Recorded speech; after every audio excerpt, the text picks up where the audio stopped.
gare à ne pas crier victoire trop tôt. C'est en substance le message des économistes au lendemain de la publication de la première estimation de la croissance économique américaine au T3 2023. Et contre toute attente, le produit intérieur brut a augmenté à un taux annuel de 4,9%, corrigé des variations saisonnières et de l'inflation, a rapporté hier le département du commerce. Dès lors, comment expliquer cette croissance fulgurante alors que le consensus des économistes avait anticipé une croissance de seulement 4,3% après une croissance de 2,1% au second trimestre? L'explication est à aller chercher du côté des consommateurs qui, abreuvés d'un discours pessimiste sur les perspectives de croissance, ont fait chauffer leur carte de crédit eu égard à la forte augmentation des dépenses de consommation qui, sur la même période, ont cru de 4% en glissement annuel contre seulement 0,8% au T2. Par ailleurs, ces niveaux de consommation jamais observés depuis le T4 2021 ont été soutenus par un marché du travail robuste et par l'épargne accumulée pendant la pandémie de Covid-19. Mais les nuages s'amoncellent au-dessus de la résiliente économie US et de nombreux points, et nombreux sont les prévisionnistes à prédire un ralentissement au T4. Les raisons sont connues et tiennent pour l'essentiel à l'impact de la hausse des taux directeurs dans l'économie réelle. Globalement, les consommateurs disposeront de moins de marge de manœuvre pour leurs achats s'ils continuent de puiser dans leur bas de laine. D'autre part, nombreuses sont les PME américaines à déclarer que l'accès au crédit pour leurs investissements est de plus en plus restreint. Enfin, l'investissement résidentiel qui a été faible pendant une grande partie de cette année pourrait encore faiblir car une hausse des taux hypothécaires à près de 8%, le taux le plus élevé depuis le milieu des années 2000, pèse sur la demande de logement. Cette décision est-elle annonciatrice d'un changement de cap de la part de la Banque centrale européenne? Rien n'est moins certain, mais à l'aune du statu quo opéré par la BCE hier dans sa stratégie de politique monétaire, la question a le mérite de se poser. En effet, après 10 hausses consécutives de ses taux directeurs, la BCE a annoncé qu'elle maintiendrait son taux de dépôt à 4%, un niveau record pour l'institution créée en 1998. À l'instar donc de la Fed qui a également opté pour un maintien de ses taux directeurs le mois dernier, la BCE ne fait pour autant pas face au même défi. En effet, l'inflation est plus structurelle en zone euro alors que dans le même temps l'activité stagne et que les PMI laissent supposer que la croissance va se contracter. Mais pour autant, les gardiens de l'euro semblent avoir réalisé une partie du job puisque nombreux sont les indicateurs qui laissent à penser que l'inflation va continuer de refluer, les prêts bancaires aux agents économiques de la zone euro stagnent, la production manufacturière se contracte et la confiance des consommateurs se réduit comme une peau de chagrin.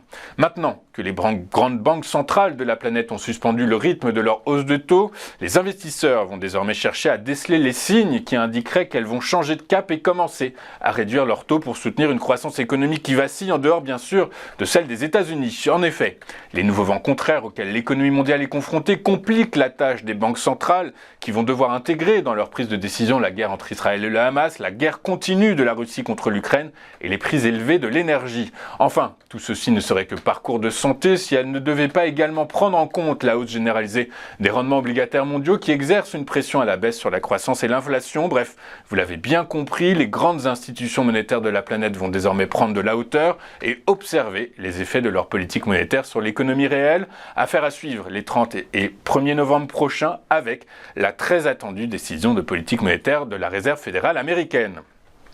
Aux États-Unis, le procès fleuve de l'ancien magnat des crypto-monnaies Sam Bankman-Fried se poursuit et hier, ce dernier a présenté un aperçu de ce que pourrait être sa défense à l'avenir.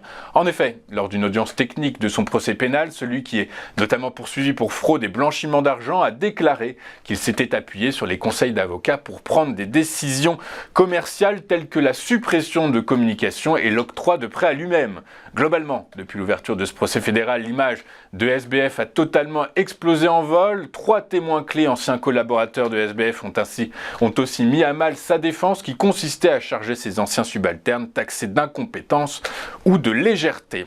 Faisons maintenant le tour de ce qui s'est passé sur les principales places boursières de la planète et en Europe. Les principales places boursières ont clôturé dans le rouge en cause des résultats trimestriels qui ont été en deçà des attentes des analystes financiers alors que dans le même temps, la croissance américaine en première estimation pour le 3e trimestre est ressortie au-dessus des attentes du consensus. À Paris, le CAC 40 a cédé 0,38% à 6888 points, tandis que le DAX a lui reculé de 1,08% à 14 731 points, bien aidé en cela par la chute des actions de Siemens Energy qui appelle l'État allemand et les banques à la rescousse. Le FTSE a lui plié de 0,81% à 7354 points. Aux États-Unis, les marchés actions ont fini la journée en baisse après la publication de résultats trimestriels mitigés et des statistiques économiques qui prouvent à ceux qui en doutent encore la résistance de l'économie américaine. Le Dow Jones a circulé de 0,76% à 32 784 points. Le S&P 500 a cédé 1,18% à 4 137 points. Enfin, le Nasdaq Composite a lui abandonné 1,76% à 12 595 points. En Asie ce matin, porté par le retour en grâce des valeurs liées aux puces électroniques, le Nikkei a fini en hausse de 1,27% à 30 991 points. Et ce, malgré l'accélération surprise de l'indice de la hausse des prix de Tokyo, l'IPC Tokyo Core qui est ressorti à 2,7% contre 2,5% estimé. Je vous rappelle que cet indice agit généralement comme un précurseur de l'inflation à l'échelle nationale. En France, alors que le SBF 120 a lâché 0,36% sur la séance, l'action de Worldline a fini en tête de l'indice, profitant d'achats à bon compte au lendemain de son gadin historique. Le titre de la FinTech française a gagné 13,11% à 10,65 €. A l'inverse, Plastic Omnium a fini bon dernier hier après avoir lancé un avertissement sur ses résultats dans un contexte marqué par une forte inflation, par des ralentissements de la production, par des arrêts plus fréquents des chaînes d'assemblage et par une intensification de la grève aux États-Unis. Le titre a cédé 22,82% à 10,11 €. Sur le marché des rendements obligataires, alors que le communiqué de la BCE précise qu'elle continuera à réinvestir des actifs détenus dans le cadre du PEPP au moins jusqu'à la fin de l'année prochaine, les rendements de la zone euro se sont détendus. Le rendement du Bund à 10 ans a reculé de 3,5 points de base à 2,852%, tandis que celui du taux à 2 ans a cédé 5,4 points de base à 3,128%.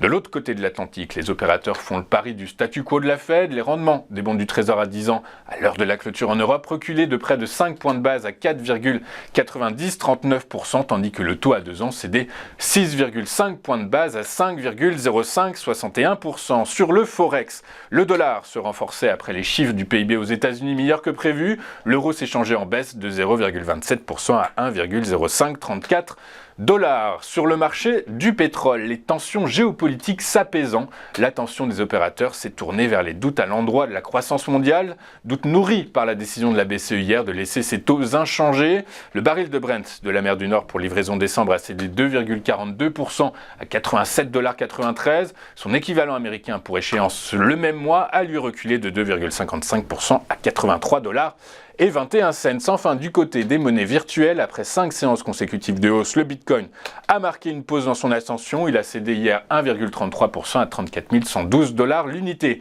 L'Ethereum lui poursuit son petit bonhomme de chemin et a signé une 6e séance consécutive de hausse à la faveur d'un gain de 0,62% à 1800 $ tout pile. Nous allons marquer une première pause dans cette édition du 27 octobre 2023 du live de TV Finance et juste après, nous retrouverons en plateau Antoine Quesada, Antoine qui commentera pour nous l'ouverture de la séance à Paris et contre toute attente, eh bien le CAC a ouvert dans le vert puisqu'il était attendu à moins 0,04, il a ouvert en hausse de 0,18% à 6 901 points. A tout de suite sur TV Finance.